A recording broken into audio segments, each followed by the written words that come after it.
Hi, this is Harshvardhan Rane and you're watching me on Spotlight with Smriti. I ran away from my house when I was 16 years old. I'm in touch with everyone, Smriti जी, जिन्होंने मुझे खाना खिलाया है, क्योंकि वो मैं भूल नहीं सकता। नहीं चली है पहली फिल्म, अब चीज़ें 4, 5, 10 हज़ार गुना और मुश्किल होने वाली है। ऑडियंस का जो प्यार है वो प्रोड्यूसर को सुनाई दे और दिखाई दे। फिर इसमें मैंने लिखा था कि अगर आप 10,000 कमेंट्स करेंगे तो I will go to the producers office, नीचे से जाके मैं चिल्लाऊंगा। देन उन्होंने 30,000 पोस्ट कर दिए।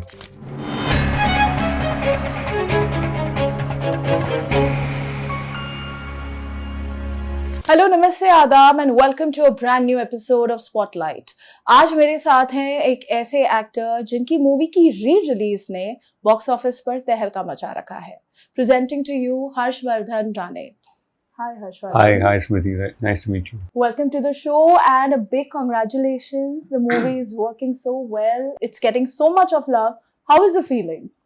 First of all, it's nice to be on this show Spotlight, क्योंकि usually हम लोग टीवी पे देखते हैं और ये this is a very famous platform, so thank you for having me here. And you're right, I think in a way जब Spotlight पड़ता है आपके करियर के किसी एस्पेक्ट पे, so it is a sense of soothing feeling कह सकता हूँ मैं। इट इज़ बिकॉज मेहनत करना तो हम लोग बहुत पहले से शुरू करके बैठे हुए हैं और आगे भी हमें करना ही है। But when somebody puts the spotlight on you or on the work, you sense some kind of validation तो नहीं कहूँगा, but relief कि चलो अभी आपने जो किया था इतना कुछ, तो इसका एक रिजल्ट मिला, बट आगे फाइट बाकी है। Okay. Tell me, re-release का जो आइडिया था ये कैसे आया and why did you guys feel कि this is the right time to bring it back in the theaters? I'll have to show it to you. So this is the post that I had done to get this film re-released. ये देखिए।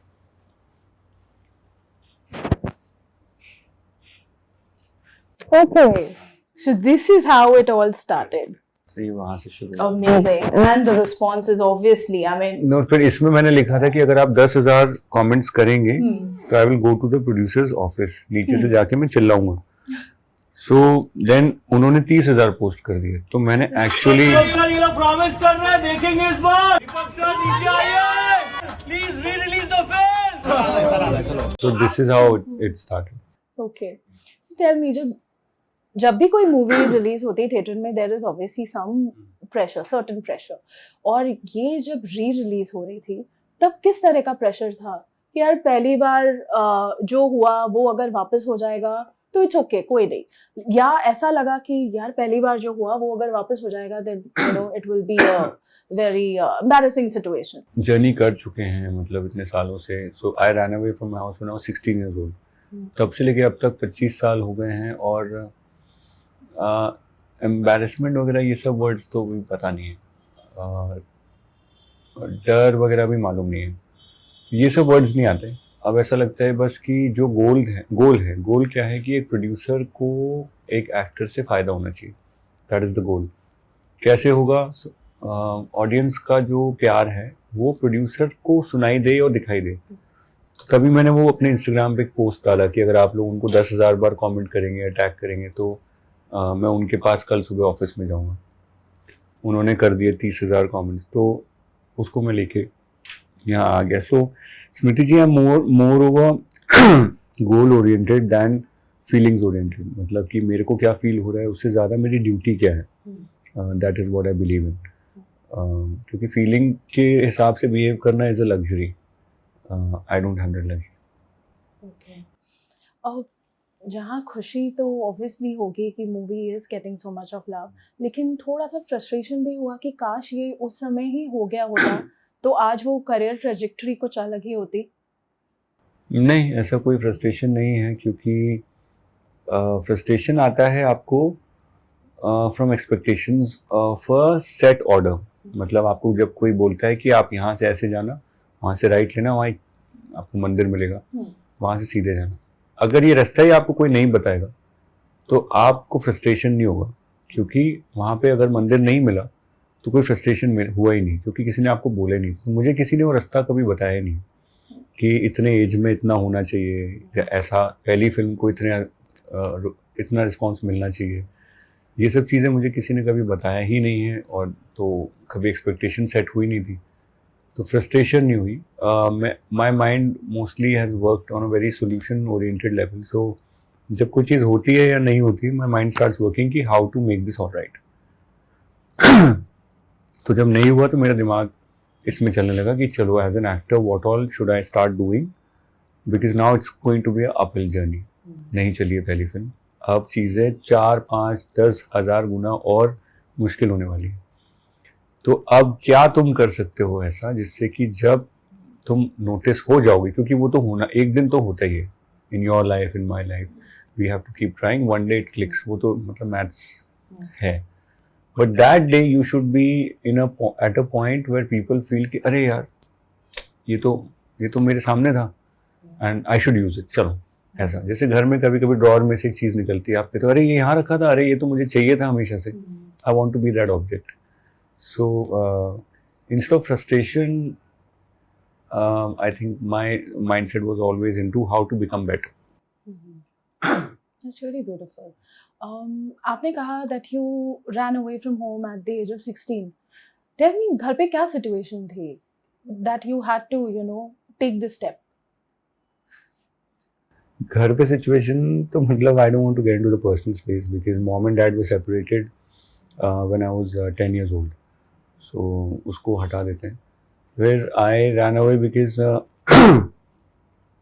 see, when you want to do something new, you have two things. या तो आप कोई सबूत दिखाओ, ये देखो ऐसा करने से ऐसा होता है, या फिर किसी को एग्जाम्पल दिखाओ कि देखो इनका भी हो गया. जैसे अब कार्तिक आर्यन भी वहीं से हैं, ग्वालियर से, यहाँ से. अब ग्वालियर वाले लड़कों के पास 2-3 एग्जाम्पल्स हैं, वो एग्जाम्पल ले सकते. मेरे टाइम पे एक एग्जाम्पल भी नहीं था. प्रॉब्लम ये है. So I did not have the सबूत, I did not have the example, I did not have the language to talk. आज मैं आपसे एक्सप्रेस कर पा रहा हूँ, मुश्किल हो रहा है, because I want to give you the most honest answer. It takes me some time to find the right words, but I do my best, है ना. सो वैसे ही मैं बचपन में नहीं कर पाया. So I couldn't find the right words, right language to make my father understand. And also I had a relation of few words with my father. And then when I left my house and when I got to know that he's no more, so वो एक ये भी रह गया कि मतलब I couldn't, obviously he couldn't see anything of mine, and also one more void was there in my heart कि एक चीज़ जो इनको चाहिए थी कि मैं पढ़ाई कर लूँ, वो रह गई. तो फिर मैंने 2 साल पहले साइकोलॉजी ऑनर्स पढ़ना शुरू किया. Last year I top Maharashtra and I got 81.5%. तो वो उसी वॉइड से वो चीज़ बाहर निकल के आई है कि उनको स्माइल कब आती, इससे आती. चलो ये करते हैं, इसे अच्छे से करते हैं. तो when you decided on studying psychology, so was it to aid your career as an actor? Or was it also कि okay, this can also be a very interesting career alternative? ऐसा भी थॉट आया था कभी दिमाग में?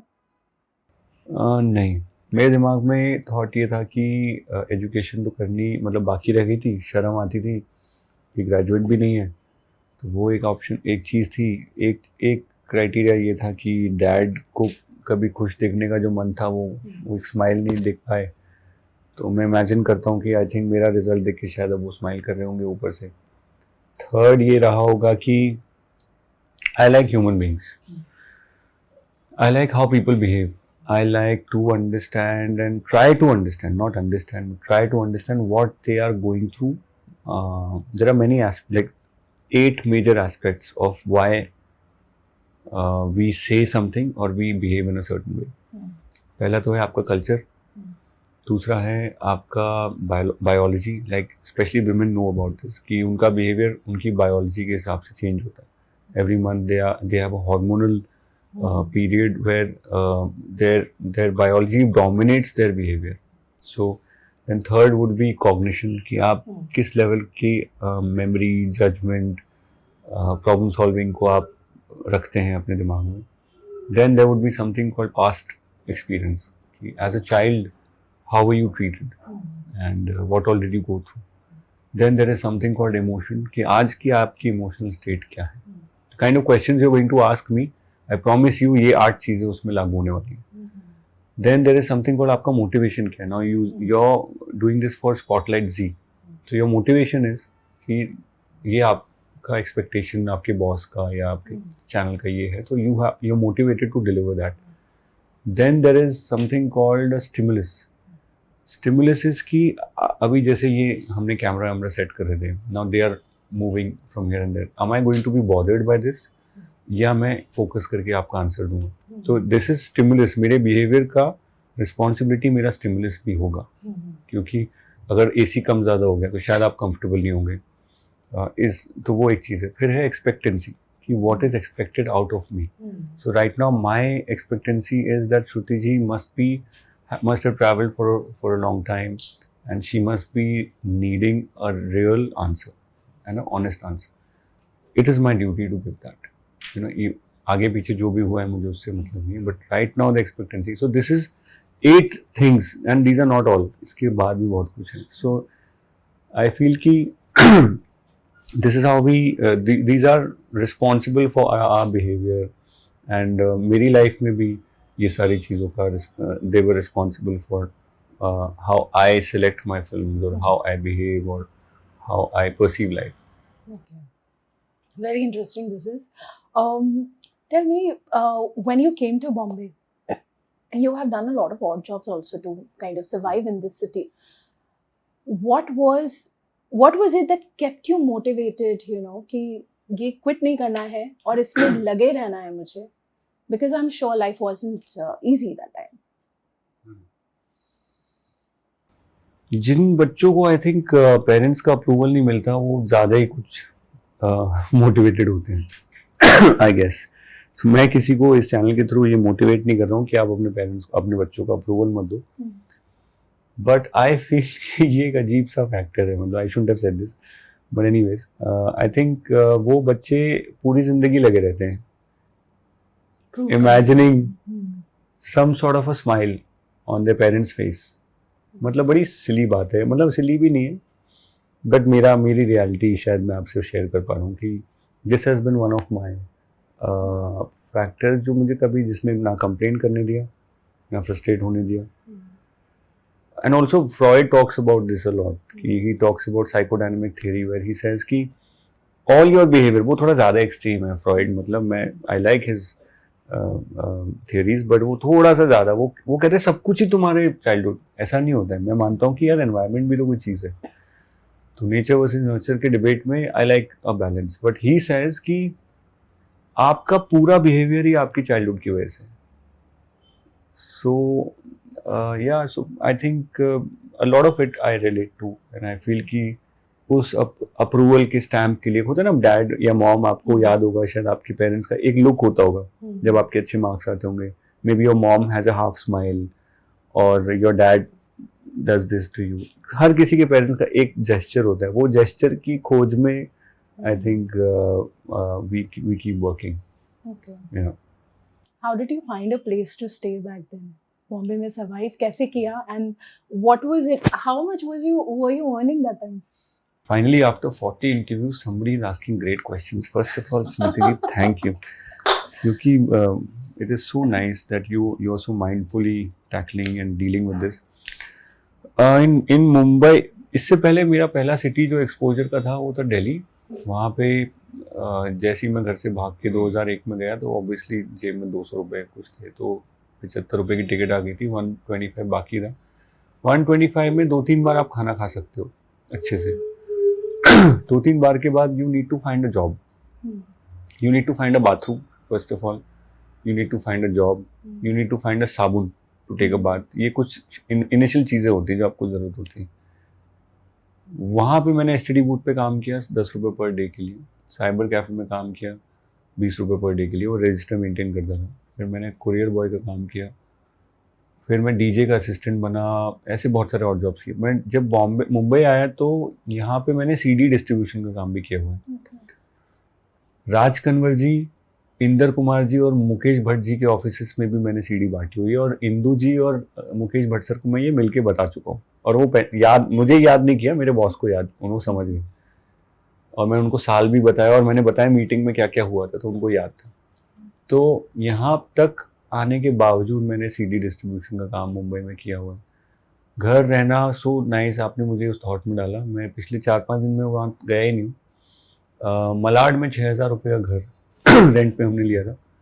3 लोग रहते थे, मैं, मेरी गर्लफ्रेंड जो तब मेरी गर्लफ्रेंड थी जो आज मेरी बेस्ट फ्रेंड है, मीनाक्षी, और एक पवन करके हमारा एक दोस्त था, और एक गौरव भैया थे। तो हम 4 लोग शेयर करते थे। वो दोनों हॉल में रहते थे, हम दोनों 1 BHK था। और एक दिन मुझे याद है कि बहुत बारिश हुई थी मुंबई में और हमारे पास खाने के पैसे नहीं थे, तो हमें ना कबर्ड साफ करते करते उसमें से ना जो पेपर के नीचे सिक्के होते हैं ना, वो ढूंढ रहे थे। और हमें कुछ 7-8 रुपये मिल गए। नीचे गए, हमने इडली खाई। I clearly remember that day.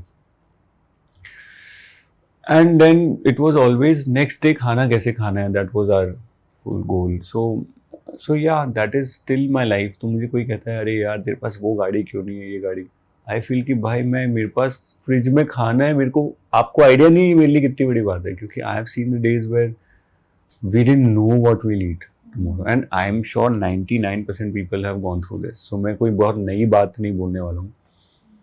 होता क्या है कि एक्टर्स की ये स्टोरी थोड़ी सी ट्रैक करती है, बिकॉज नोबडी एक्सपेक्ट्स कि अरे, सबको लगता है एक्टर तो पैदाइशी होता होगा, आया होगा सीधा ऐसे करके, ऐसा नहीं होता है। Everyone goes through. So specially जो लोग खुद के लिए नया ड्रीम बनाते हैं, उनको तो दुनिया आपको कभी नहीं मानेगी, आपको ऐसा लाके नहीं देंगे। You have to find your own path. So thank you for putting me in the thought, and we lived those days. Okay.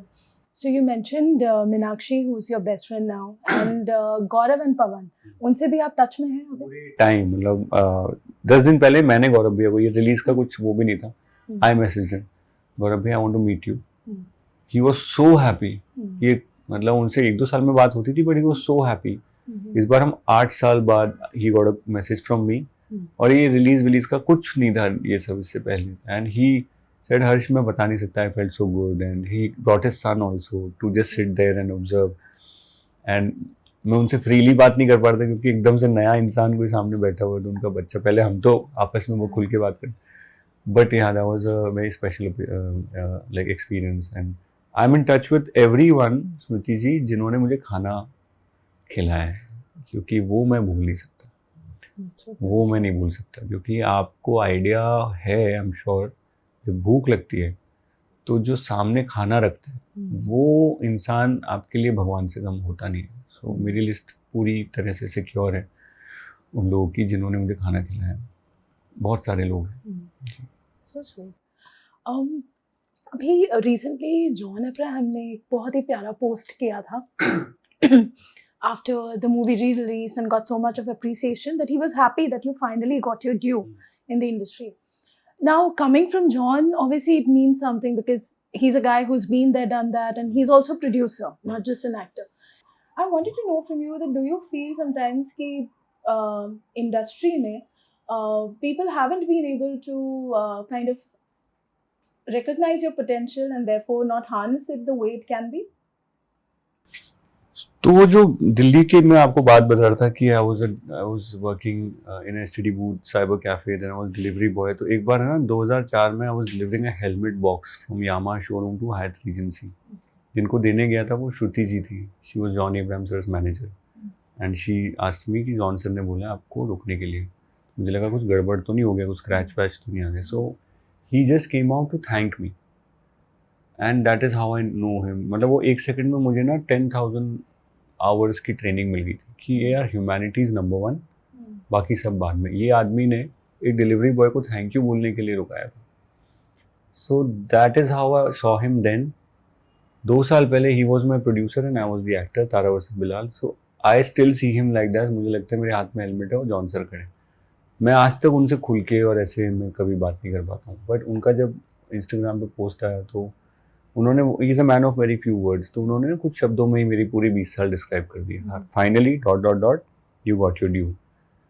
It is like a summary of my 20 years. I just look at these blessings. मेरा दिमाग वहाँ जाता ही नहीं है कि industry ने पहचाना नहीं पहचाना, and honestly I am not it will be very silly of me to say कि इंडस्ट्री मुझे पहचानो, ऐसा नहीं होता है। आपको आना है, पहले दिखना है, फिर आइडेंटिफाई होना है, फिर टॉप ऑप्शंस में आना है, फिर आपको फिल्म अपने आप को दिलवानी है, फिल्म बननी चाहिए, रिलीज होनी चाहिए, और फिर वो फिल्म हिट होनी चाहिए, और तब इंडस्ट्री ऑटोमेटिकली आपको और काम देती है। सो ये प्रोसेस है। अगर ये प्रोसेस नहीं हुआ है सो देन ये सब सोचना कि इंडस्ट्री ने आपको नहीं पहचाना, ये स्टूपिड है। So I might be silly but I am not stupid. Okay. Tell me, after this, since the past few days, how has life changed? Work-wise, personally also. थोड़ी सी एम्बैरेसमेंट है मुझे कि कई लोग जिनसे मैं इतने सालों से डायरेक्टली मतलब मैं उनको, मेरे पास और कोई काम होता नहीं था तो मैं उनको रिप्लाई कर देता था। अभी because I am sitting with you, my phone is on silent, अभी उनका मैसेज आ गया है और उनको ये लग रहा होगा कि ये देखो एटीट्यूड आ गया। प्रॉब्लम ये है कि I am doing my job, लेकिन जिनको रिप्लाई नहीं जा रहा है उनको ये लग रहा होगा अच्छा अब रिप्लाई नहीं आ रहा है। This is something which I hope they understand कि I am right now more ready to get involved. तो ये अभी जैसे मैं इंटरव्यूज़ कर रहा हूँ तो लगातार हम लोग जैसे 7-8 घंटे की करते हैं, 6 घंटे, तो वो 6 घंटे के लिए फ़ोन साइलेंट पे रहता है क्योंकि obviously because I am giving you answers from my heart and mind and I obviously we none of us is looking at the phones. These are the times when if I can't be replying to them. ये मुझे एक change लग रहा है कि I wish मेरे phone में कुछ ऐसा सॉफ्टवेयर होता है कि ऑटोमेटिकली एक प्यारा सा रिप्लाई चला जाता है और मुझे पता भी, while I am talking to you, मुझे अगर मैसेज भी दिख जाए तो कितना मज़ा आएगा। That is something I am missing. But are there also people जिनको आपने शायद मैसेज किया था या कॉल किया था बट दे डिडंट पहले, but now they did respond to you? That is the nature of the work, nature of work Smriti जी।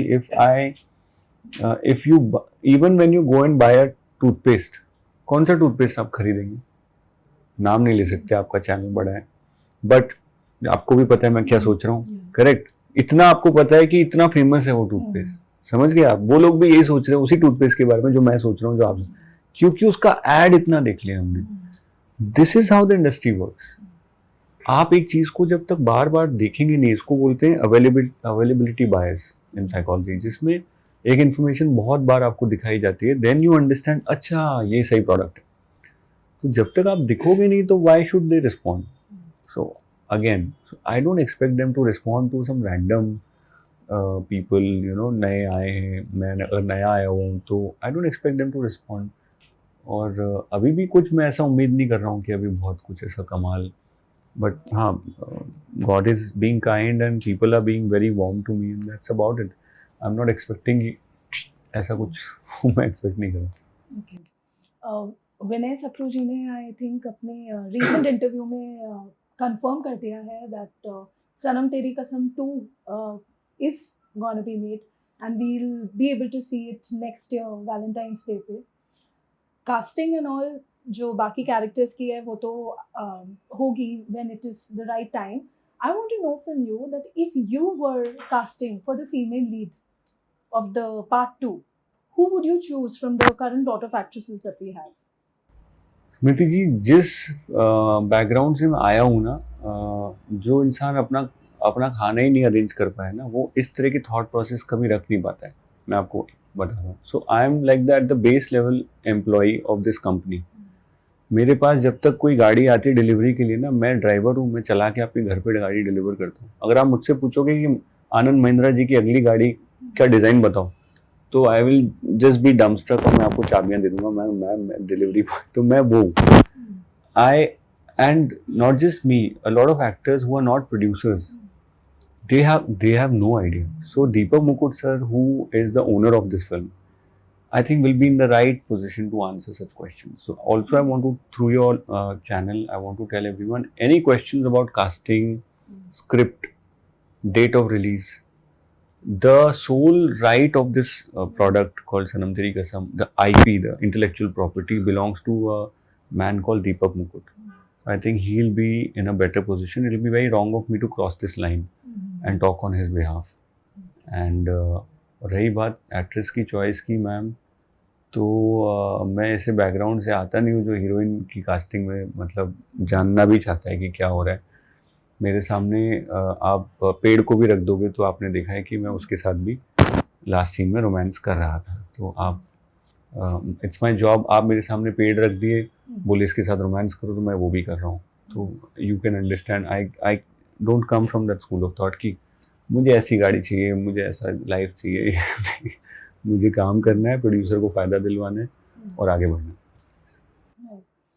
लेकिन फिर भी चलो ठीक है, not Sanam Teri Kasam 2, but if there is an actress on your wish list, उसके बारे में तो आप बता सकते हैं। An actress you want to work with, any film, any project. Actress से ज़्यादा ऑनेस्टली मैं सच बताऊँ, it might sound very wrong, मेरा दिमाग पूरे टाइम चलता है कि a producer that I want to work with.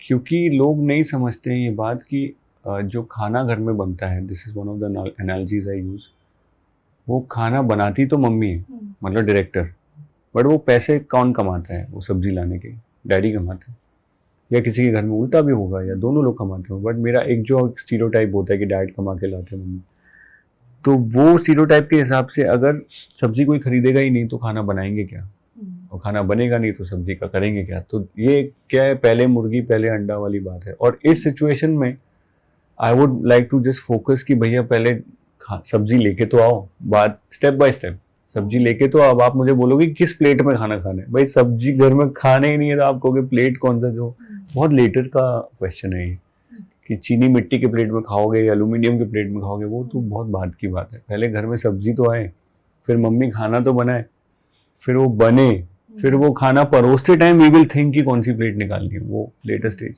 Okay. I had read that you had lost touch with Maura for the longest time. Now that the movie has re-released and also she got married recently, so उसके बाद आप लोग की कुछ बातचीत हुई है? Have you been in touch with her once again? See, I lost touch with 118 people on this film, but लोग सिर्फ मावरा की बात करेंगे ऑब्वियसली, बिकॉज इंस्टाग्राम की रील तभी बनेगी। लेकिन जो बेचारे जिन्होंने कॉस्ट्यूम बनाया था, रुचि मनुषी, उनसे ही मेरा टच छूट गया। जिसने बेचारे ने मेरे बाल बनाए थे अरबाज, उससे भी मेरा टच छूट गया। कलीम खान जो इस फिल्म के एसोसिएट प्रोड्यूसर है, उनसे ही मेरा टच छूट गया। डायरेक्टर्स से मेरी बातचीत खत्म हुई, बिकॉज वो होते हैं ना, कुछ क्रिकेटर्स होते हैं जो अपनी बैटिंग के बाद अगर टीम हार जाती है तो चुप हो जाते हैं। मैंने वो गलती करी, and I went very quite, I went very silent, and I stopped just interacting. मुझे समझ नहीं आ रहा था कि कैसे प्रोसेस करूँ, कैसे इसको, तो प्रोसेस जब नहीं आता समझ में तो बेस्ट है कि आप शांत रहो। That's what I did, and while doing that I lost touch with all the 118 people on this film set। मतलब प्यारे प्यारे एडीज थे, प्यारे प्यारे लोग थे, जो डबिंग स्टूडियो में जो लोग थे, किसी से भी मैं टच में नहीं रहा। We are in February. It is the season of love. I want to know, real life में love का क्या status चल रहा है? This is Smriti, one answer which I'll never answer। हाँ, मतलब आप ही को नहीं, मैं किसी भी चैनल पे कभी भी मैंने आंसर नहीं किया, बिकॉज एक है ना मेरे दिमाग में, जैसे एक बनिए की दुकान पे कैलकुलेटर होता है ना, एक परचून की दुकान में, वैसे ही मेरे दिमाग में ना एज एन एक्टर एक यहाँ पे ना कन्वर्जन नाम का एक मशीनरी चलती रहती है, और मेरे कन्वर्जन वाली मशीन में ना इस आंसर का कोई कन्वर्जन दिखता नहीं, और इसलिए मैं पॉडकास्ट भी नहीं करता, मैं म्यूज़िक वीडियो भी नहीं करता, मैंने वेब सीरीज़ भी नहीं करी, मैं नेगेटिव रोल्स नहीं करता, ऐसी कुछ मैंने चीज़ें बना के रखी हुई लाइफ में। वैसे ही रोमांटिक लाइफ के बारे में बात करके मुझे नहीं लगता कि आपकी टिकट बिकेगी कभी। जिस दिन आप मुझे प्रूव करेंगे ना कि हर्ष अपनी लव लाइफ की बात करना शुरू कर दो, देखो फिर तुम्हारी टिकट्स क्या बिकती है, मैं उसी दिन बात करना शुरू कर दूँगा, क्योंकि I came here to sell tickets, nothing else. और मैंने नोटिस किया बहुत लोग लव लाइफ की बातें कर रहे हैं, उससे कुछ नहीं हो रहा है ना, पॉडकास्ट कर रहे हैं, उससे कुछ नहीं हो रहा है। सो आई फील कि जिस चीज़ से आपकी टिकट नहीं बिक रही है, shouldn't do it। Okay, great. On that thought, I wish you all the best for your future endeavors, and I really want to see you in more and more amazing movies. And obviously, सनम तेरी कसम तो हम सब wait करेंगे ही उसका। Yeah.